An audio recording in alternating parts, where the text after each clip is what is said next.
Praise Lord. ദൈവത്തിൻ്റെ അതിപരിശുദ്ധമായ നാമം വാഴ്ത്തപ്പെടുമാറാകട്ടെ. റോമാലേഖനം 12-ാം അധ്യായം 1-ാം വാക്യം. സഹോദരന്മാരെ, ഞാൻ ദൈവത്തിൻ്റെ മനസ്സലിവ് ഓർമ്മിപ്പിച്ച് നിങ്ങളെ പ്രബോധിപ്പിക്കുന്നത്, നിങ്ങൾ ബുദ്ധിയുള്ള ആരാധനയായി നിങ്ങളുടെ ശരീരങ്ങളെ ജീവനും വിശുദ്ധിയും ദൈവത്തിന് പ്രസാദമുള്ള യാഗമായി സമർപ്പിപ്പീൻ. വിശ്വാസിയുടെ ജീവിതത്തിൽ ഒരു സമർപ്പണം ആവശ്യമാണ്. സമർപ്പണമില്ലാത്ത ജീവിതം കൊണ്ട് ദൈവത്തെ ആരാധിക്കുവാൻ കഴിയുകയില്ല. ദൈവത്തിന് പ്രസാദമുള്ള യാഗം കഴിക്കണമെങ്കിൽ സമർപ്പണ ജീവിതം ഉണ്ടായിരിക്കണം.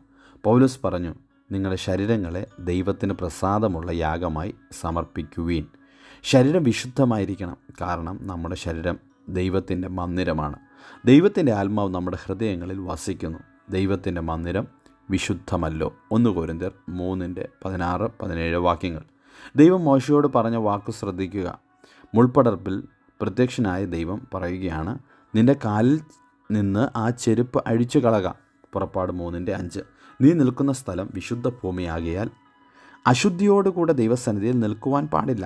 മിസ്രൈമിനെ അടിച്ചു കൊന്ന അവൻ്റെ രക്തത്തിൻ്റെ കറകൾ മോശയുടെ ചെരുപ്പിലുണ്ട്. ദൈവം കാലിൽ നിന്നാണ് ആരംഭിക്കുന്നത്. നിൻ്റെ കാൽ സമർപ്പിക്കുക, പിന്നെ നിൻ്റെ വടി സമർപ്പിക്കണം. കൈകൾ സമർപ്പിക്കണം, പിന്നെ നിൻ്റെ നാവ് സമർപ്പിക്കണം. നിൻ്റെ ശരീരം മുഴുവനും സമർപ്പിക്കണം. എങ്കിൽ മാത്രമേ നിന്നെ എടുത്തുപയോഗിക്കുവാൻ ദൈവത്തിന് കഴിയുകയുള്ളൂ. മോശ ദൈവസന്നിധിയിൽ സമർപ്പിച്ചതിനാലാണ് ദൈവം അവനെ എടുത്തുപയോഗിക്കുവാൻ ഇടയായിത്തീർന്നത്. ജീവിതത്തിൽ ഒളിഞ്ഞുകിടക്കുന്ന പാപത്തിൻ്റെ കറകൾ നമ്മെ തന്നെ അതിൽ നിന്ന് നാം ദൈവസന്നിധിയിൽ ചെല്ലുന്നതിന് മുൻപ് അത് മാറ്റി സമർപ്പിതരായി മുൻപോട്ട് പോകുവാൻ ദൈവം നമ്മെ സഹായിക്കേണ്ടതിന് പ്രാർത്ഥിക്കാം.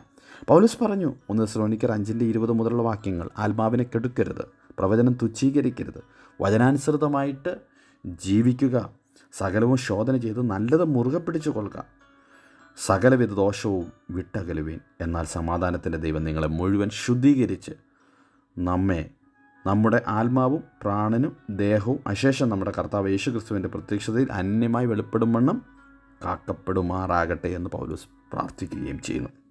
നമ്മുടെ ജീവിതം എങ്ങനെയുള്ളതാണ്? സമർപ്പിതമായ ജീവിതമാണോ? നമുക്ക് ദൈവസന്നിധിയിൽ നമ്മെ തന്നെ സമർപ്പിക്കുവാൻ ദിനംതോറും കഴിയുന്നുണ്ടോ? ഈ പ്രഭാതത്തിൽ അതിനുവേണ്ടി നമുക്കൊരു ശോധന കഴിക്കാം. കർത്താവ് നമ്മെ എല്ലാവരെയും സഹായിക്കട്ടെ. അനുഗ്രഹിക്കപ്പെട്ട ഒരു വിജയകരമായ ക്രിസ്തീയ ജീവിതം നയിക്കാം. God bless you.